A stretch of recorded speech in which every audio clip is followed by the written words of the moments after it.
Just speak normal, fellas.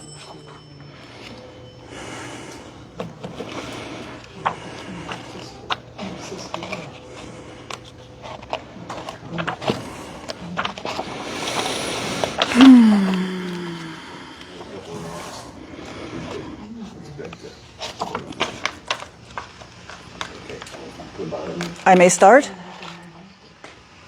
Okay. Well, I didn't really expect a lot of people. This isn't a joyful subject, but has anybody brought anything to read of their own? I did. Oh, good.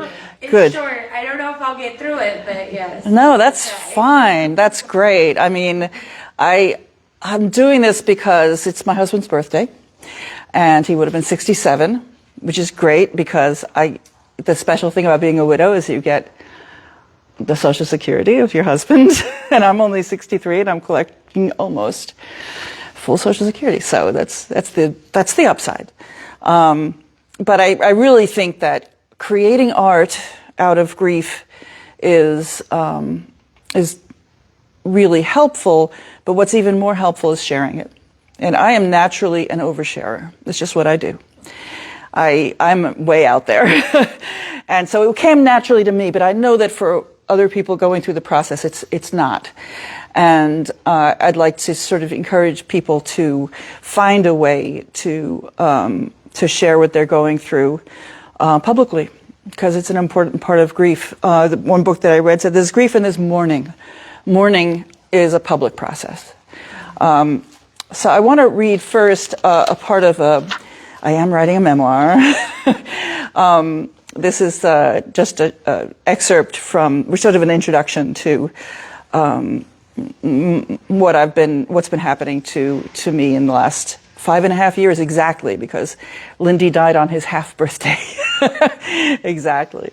So I dreamed, as I often do, that I was aging with a perilous and frightening haste. I saw the years behind me as the units of a ruler. 2024, 2021, 1997, 1994, 1989. The image of the ruler stretched behind me through the years that were gone.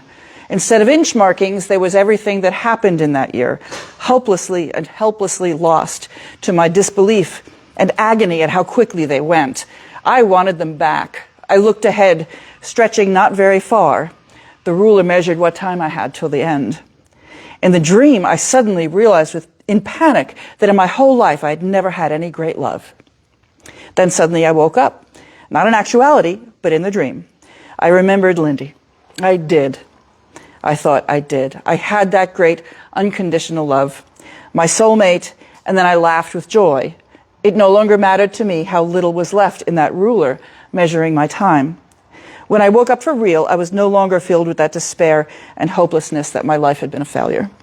And Lindy, poor Lindy, robbed of the last and best third of his life. What of him? I remember my brother marveling at how he would mow the lawn while in treatment for cancer. Lindy wanted so badly to live. He wanted to be that soulmate for me. He wanted to father Francie and Eli into adulthood. He wanted to help me care for my parents. He wanted to finally obtain an ease and comfort in his relationship with his own father.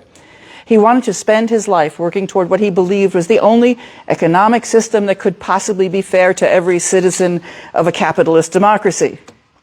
The loss is unbearable and lives in my belly every moment.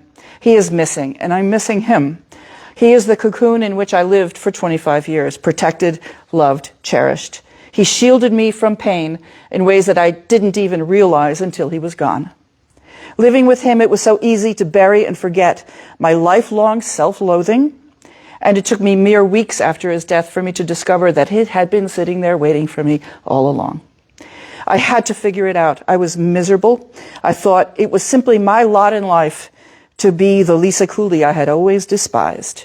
If I was going to live on, if I was going to be there for my children, if I was going to fulfill some of the dreams and ambitions that I had always had without him, I had to figure out why I hated myself and why he loved me so much.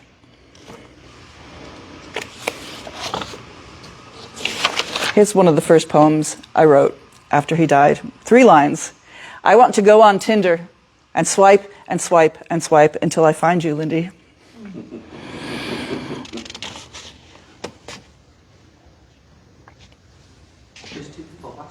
Oh, excellent. Hi, everybody.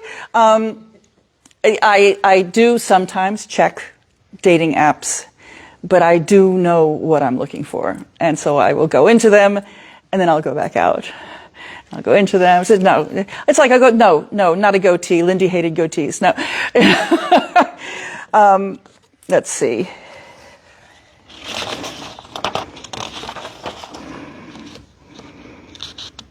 I remember the flaws. I remember all of him and all of me. And sometimes we weren't good together. His social awkwardness, my mood swings. I feel I have to. Got to keep it real, right? Can't recreate, redraw, fictionalize the marriage. Remember the hold or lose connection and contact with him, with us. But then I think, why? Why remember how loud he chewed? Remember how he came back from a fight? How he would soften and say, look, I'm sorry, I just love you. Nothing else matters. Nothing else mattered to him. Release the bad shit forever. Take with me his smile when he saw me. It's all I need now. The TV I bought the day after Lindy died is dead. Somehow I drove with Eli to Best Buy. I felt like the stone in a slingshot that had just been released, flying free, but with no control, no encumbrances, not even my purse, just my bank card stuck in my pocket. One thing about death, you don't have to worry about cancer anymore. We strode in. I decided I needed a TV downstairs. We'd never had one before. Climbing in bed with Lindy, watching TV, that was my joy. Suddenly, I needed a TV downstairs.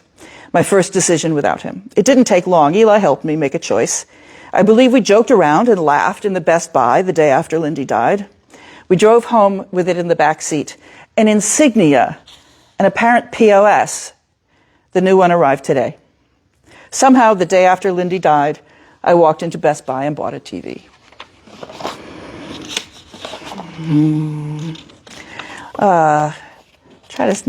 Some of the really early ones that I wrote are not as good. Let's see. This is in no particular order. I really didn't know how I wanted to do this.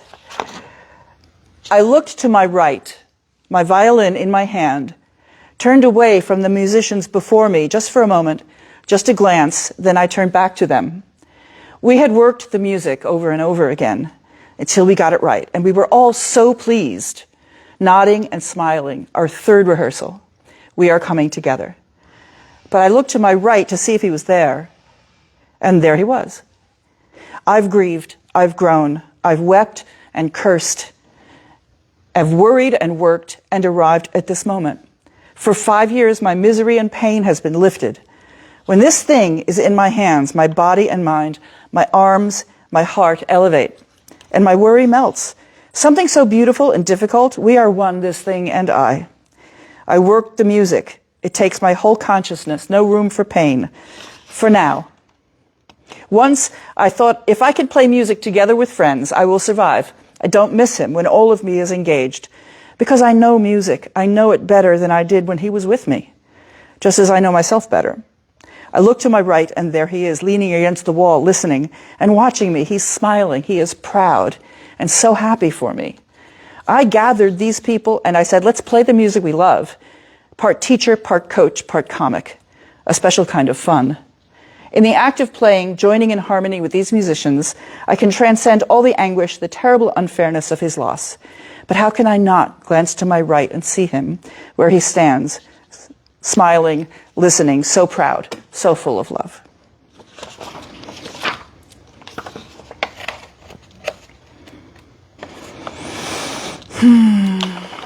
I think I should have done a little more thinning down.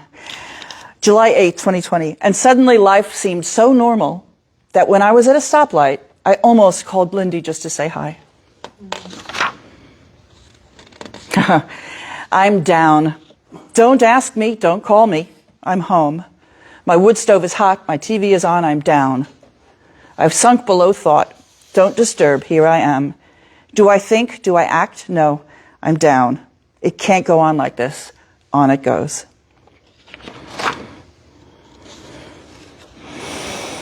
In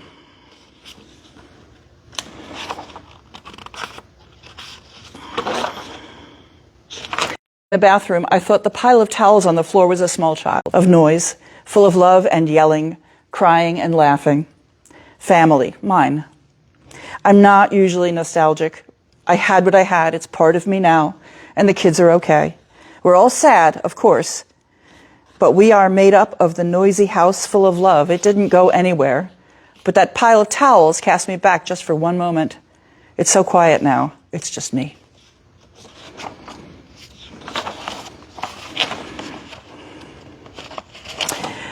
I love loud. I sing loud.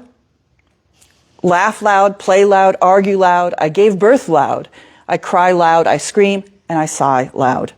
My daughter and my mom shush me in restaurants when I think I'm just talking normally. My son yells, "You're yelling," when I get enthusiastic. I pour it out as though everyone must be as interested in me as me. As though it was impossible not to share, to love what I love. He never told me I was getting loud. Not even once. I live loud. I always have. Passionate, they call me. Intense. Obnoxious, others say. Too much, over the top. All too, look at me, see me, hear me. Just out of my sight, they shake their heads. Not him. Never once. I loved loud, and now I grieve loud. My love is gone, and he isn't coming back. Do you know? Did you see? Can you hear?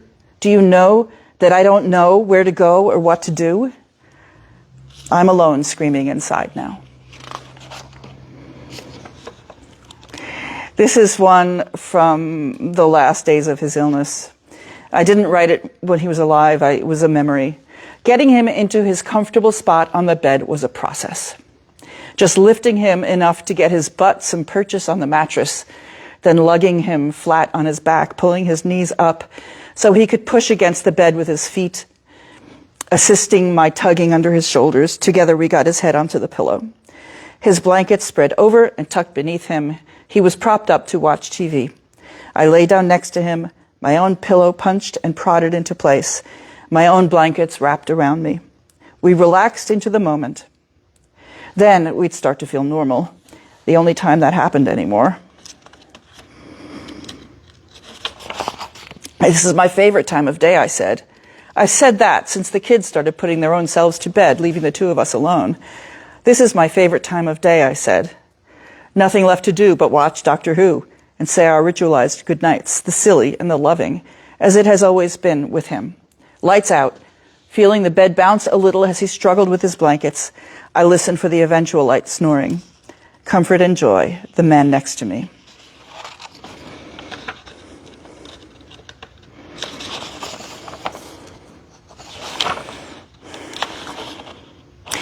This is another one of my first ones. I think this might have been the second poem I wrote after he died. The sponges are dry. He always railed against that habit of leaving sponges in the sink, dirty and disgusting, beneath the day's dishes. So I put them by the faucets now, like he said to. I hate doing the dishes. He always knew I hated it, and he knew I wouldn't do them when he was gone. He worried about that, how I'd be when he was gone. I still hate it, and the coffee mugs are piling up. Once, when he insisted I acknowledge his obsession with starting each day with a clean kitchen, every tool and dish in place, I said, yes, I have always known we'd spin out of orbit into points unknown without you. Where are you? The sponges are dry. Another early one. That boy and that girl. For the moment, all I need to make the decisions I have to make about my future, my emotional life, my moments, my days and weeks is the wise counsel of that boy and that girl we raised, he and I, in those best years of both our lives. Beautiful, this will happen, and I don't try to stop it from happening. Beautiful as they are wise, they rise way beyond my own wisdom and my own abilities, his too. I open myself and I ask what they think, what they know, what they need, what I need, what we should all do. And they answer, and our lives begin to crawl forward to something we can call better or even good, even without him.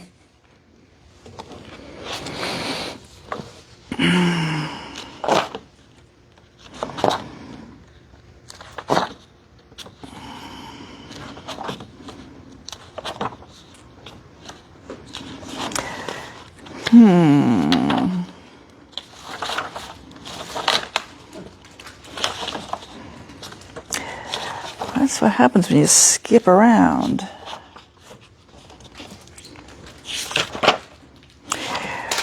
The day is, this is why did he have to die in spring? The day is stunning. The blue sky has never been so blue. The trees never so green. The front yard never so pretty.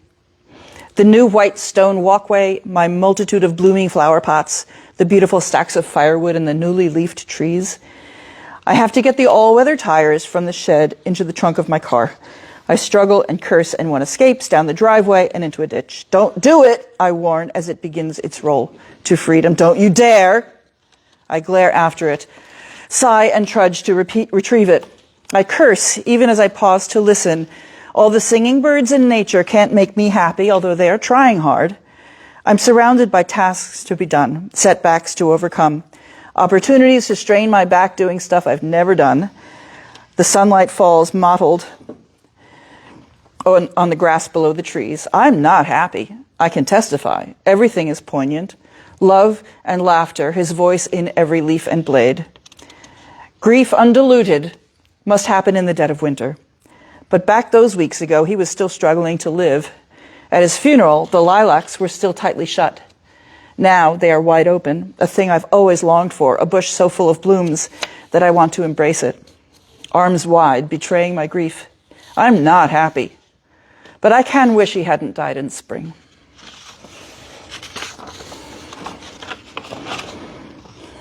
Lindy was so everything is going to be all right.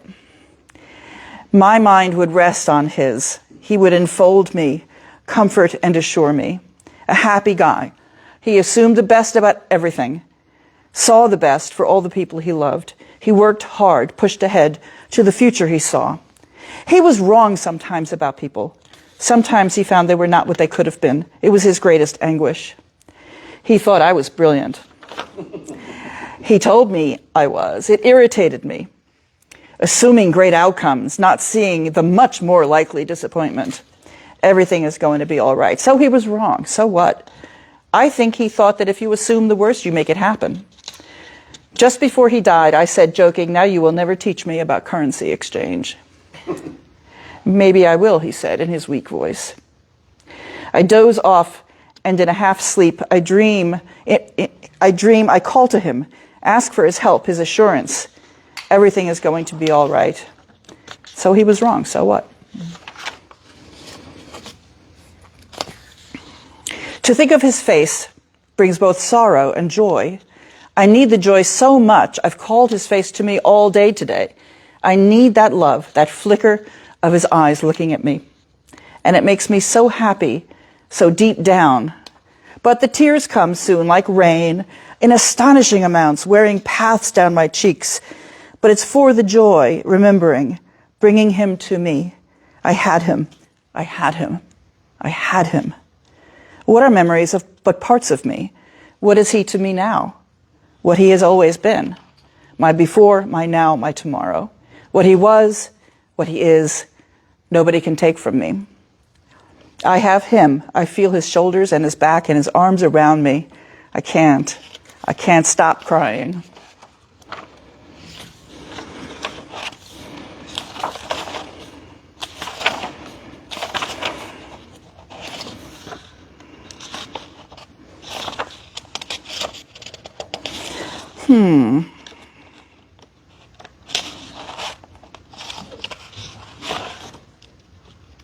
I remember when what I wanted most was a really hot day and a handy, cold, fast-moving stream to lie in. It seemed the perfect combination of circumstances. But for most of my life, these hottest days found me nowhere near a stream, and I'd stumble on one when it was cold and rainy. Except once, actually on a vacation, a terrible heat wave, a vacation rental across a green lawn down a short bank to the cleanest, coldest, fastest moving stream, just deep enough to lay my body down. What joy! I was hoping for one more heat wave this summer in case I found myself by an inviting stream, but the stars don't line up like that. Not for me.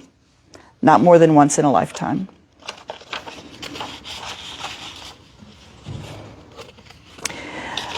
If I read something more than once, let me know.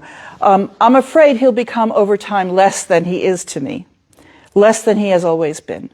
I'm afraid he'll become a memory only, his touch faded completely, his being become less, an image only. Right now, I can still conjure him, behind the wheel of the car, preparing for bed, working at his desk, eating dinner, chewing loud, snoring, looking at me, mad at me, annoyed, loving me, confused by me.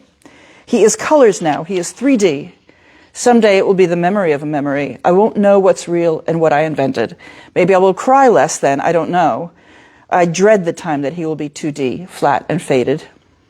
But maybe I won't feel so lost. Maybe I won't cry so much because of how near he feels, breathing, touching, pulsing, alive.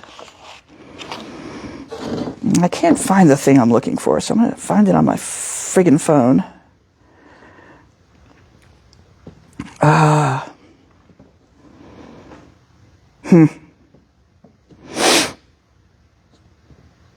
On the floor of my house of clutter. On the floor of my house of clutter, there are objects that puzzle me. I pick them up, examine, and gaze away into the middle distance, casting back. Did it arrive here before him or after him? Had he touched it? Did it play some role in our lives? Did it bring meaning to some ordinary day that I would forget if not for this tiny thing? Sometimes I say,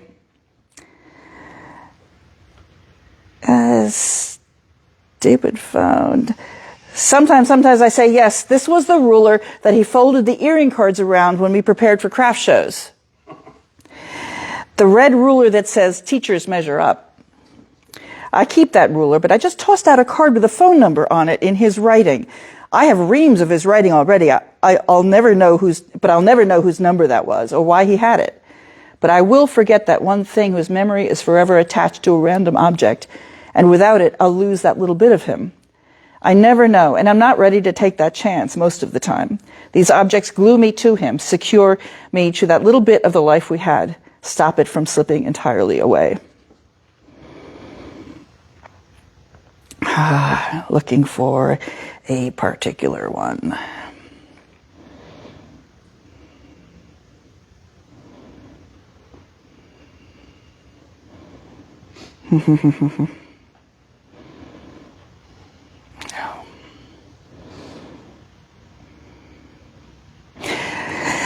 This is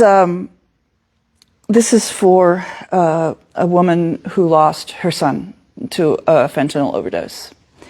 And it's someone that we knew, someone who grew up with Eli, and it was just devastating. What can a mother send to one who's lost her child but love? It's all we have to give her. She who is surrounded yet alone. We think how we would feel, and our minds flinch away, feeling that our lives hang on the same thread.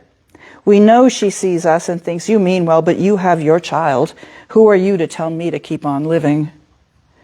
We are not thinking, thank God it is your son and not mine. We're thinking, could we feel that pain yet live?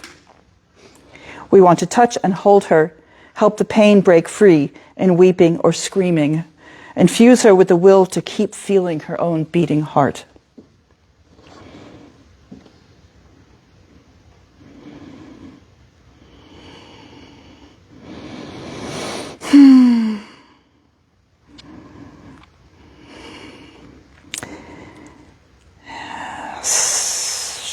Sorry about this. I'm just looking for a particular recent poem.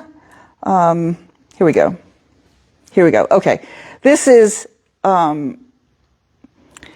about the moment of death. So this is a little raw. I am not going to subject you to the 5-page poem about the day he died. This is just a small memory. Just an exhale, accompanied by a sound, the passing of air through vocal cords. Who can tell what drew it from him? his eyes staring, unmoving, his mouth slack.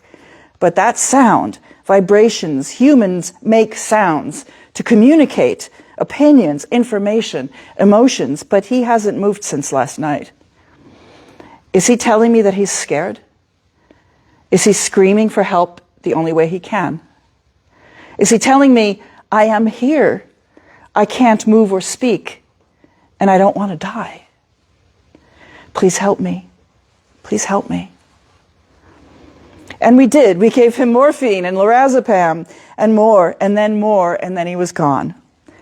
Can you tell me what? He was calling me, I think. I think he was begging for my help. All our lives together, we talked and talked. I was all in his mind, and he was all in mine. But I think in his last moment before I lost him, he lost me. Please, he was saying, please. And I didn't answer. I'm sorry. I'm sorry. I'm sorry. I'm sorry. I'm sorry.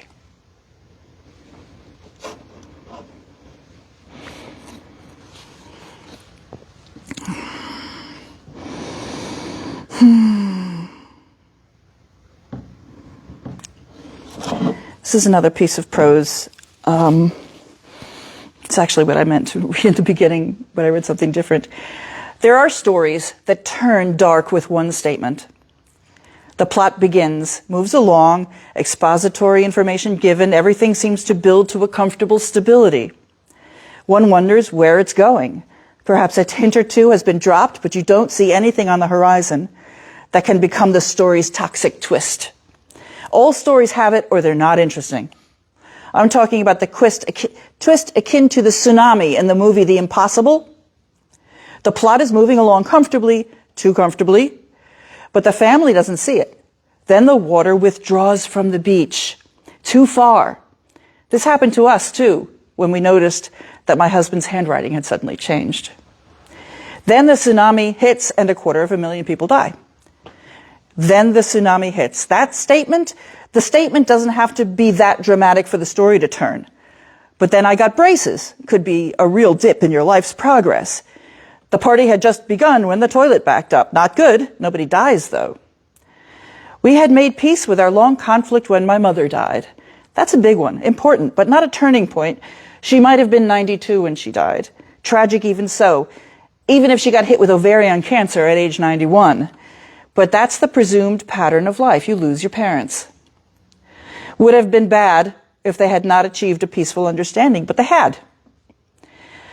I had such a fucking great marriage. My husband adored me. From our first encounter, he knew what he wanted. Took me a while longer, being a bit diseased in what I thought I wanted, yet I knew I had to find a way to acquiesce, to take him. He was mine, I was his, so I muscled through my worst nature. I had to trust a man who actually wanted me. That was my man, my Lindy, but Lindy died. There it is.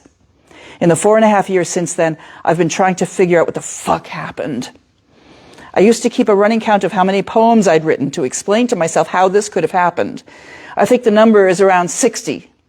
How many times have I said to myself, he got cancer, it was bad, it got worse, he died. Over and over. I still don't get it. It's impressive how deeply he has penetrated my soul. He is gone, but he got himself so embedded that he still lives somehow. When I give in hard. When I let someone in, I let them in deep. Therein lies my constant confusion. How can he be dead? He's right here. I feel him. I feel him in the tears that well up in me whenever I think about him. Even now, 4 years later. Sobs tearing me apart. Sorrow without end. The man who loved me and who, in spite of myself, I loved, is gone. It all turned on that one statement. But Lindy died. I want to tell that story. The story of my marriage, my family, and what happened after but Lindy died. What happens when marriage is not, as Barbara Kingsolver put it, a safe and final outcome. How the mistakes of my life came into clear and distinct focus after he died. How his love had helped me cover over my faults and weaknesses so well that I forgot they existed. And then, but Lindy died, they all attacked at once, reminding me that I still hated myself, and without Lindy, I had no shield. Nobody was in my corner, not even me. When I was a child, I was known in my family for being lazy. Actually, it turns out that's not true. When I was a child, I believed everyone in my family knew I was lazy, disorganized, sloppy, unhelpful. As an adult, talking to my siblings about it, they were surprised to hear that I felt that way. It was a self-perception that was magnified. But my sister did remember some things. She remembers my mom calling me half a job Charlie. I never finished anything she asked me to do. It was my mom that made my laziness most clear to me. Poor mom. She was just trying to do her best. I feel bad even writing this. I loved my mom, and I don't blame her at all. But I did grow up with a deep sense of inadequacy. At some point, I started dreading her approach. There was always something bad coming down the pike at the sound of her voice. The voice became annoying. Everything about her became annoying. Until adulthood, I could barely stand being around her. But here's the thing. I had no idea why I couldn't stand being around her. And she was bitterly confused about it as well. Well, when I was 58, after 26 years of marriage, Lindy died. The brain, oh God, this is going on longer than I thought. The brain metastasis that had grown from an esophageal tumor and removed in January of 2018 returned, but in multiple places around his brain. By April of 2019, the man who built our house split firewood every year, mowed, weed whacked, did laundry, folded clothes, cooked dinner, checked the oil, checked the tires, cleaned out the septic intake, taught classes, wrote novels, cleaned kitty litter, helped run Belfast Area Friends meeting, and every morning did the dishes and cleaned the kitchen, was unable to move. And on April 9th, he died. How could he be gone? How did this happen?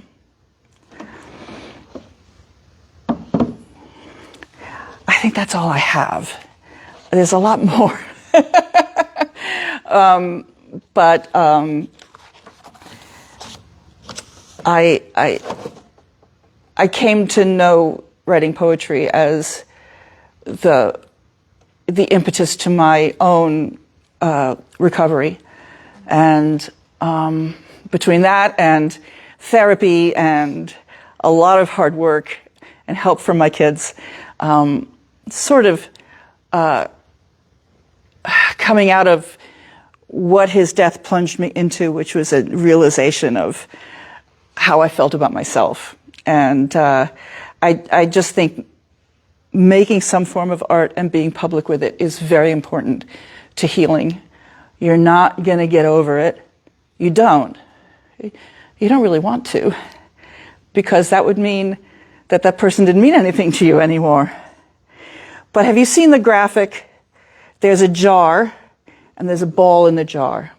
The jar is you, the ball is your grief. We think that the ball gets smaller over time, but it doesn't. The jar that is you gets bigger. The ball remains the same. Grief remains the same, but you grow around it, and that makes you able to live. It's just something you have to discover. And how you discover that, that's, as somebody said to me, your grief is your own book and you write it. And it's your journey. And just being proactive about it. I'm never good at ending when I'm doing something like this. So I'm just going to say, if you have something that you would like to share, I would love to hear it. Thank you. Well, thank you for Whoa, after that. Oh. Here, I'll say, let's see, for the live stream. Now, first I want to say thank you for putting this together. It's okay. It's okay. The great thing about crying is that it can't go on forever, and you feel better when it's over. But tomorrow would be my nephew's 14th birthday. So the timing is, I've been trying to look for something as an outlet, and just thank you for having this on, and the timing is just very perfect. And this is the first year. He died on the 17th of October last year. He was hit by a car while riding his bike to school. And I have to think, like being prepared for a loss might make it easier, but I don't think anything really prepares you, no matter where it comes from. But this is definitely, a child's loss is not normal. No one in my family has experienced this, so we're all just trying to get through it. And my family's all back in Colorado, so I'm trying to find my own community within my community to help me. So, and my nephew's favorite color is Liam, his red, so that's why I'm wearing red today. But we'll see if we can get through this.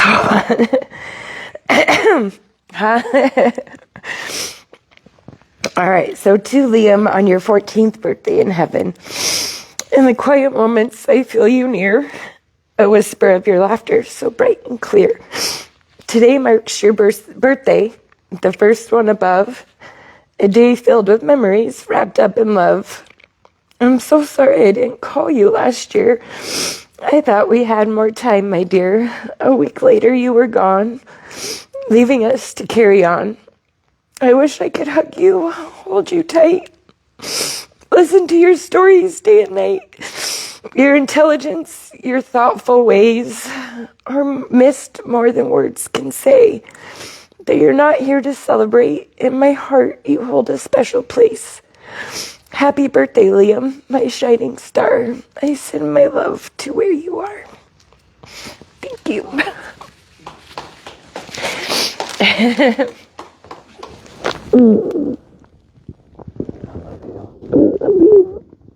Oh, I have the microphone. Everybody gets to hear that. Oh, it's a cute little fuzzball. Okay.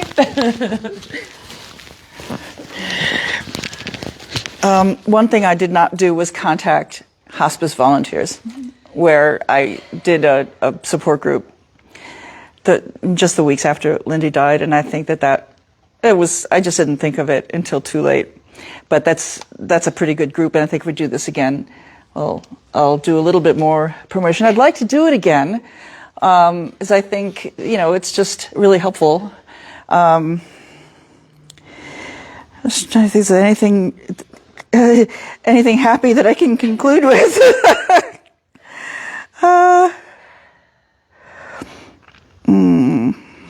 Doesn't need to be happy. Doesn't need to be happy, but,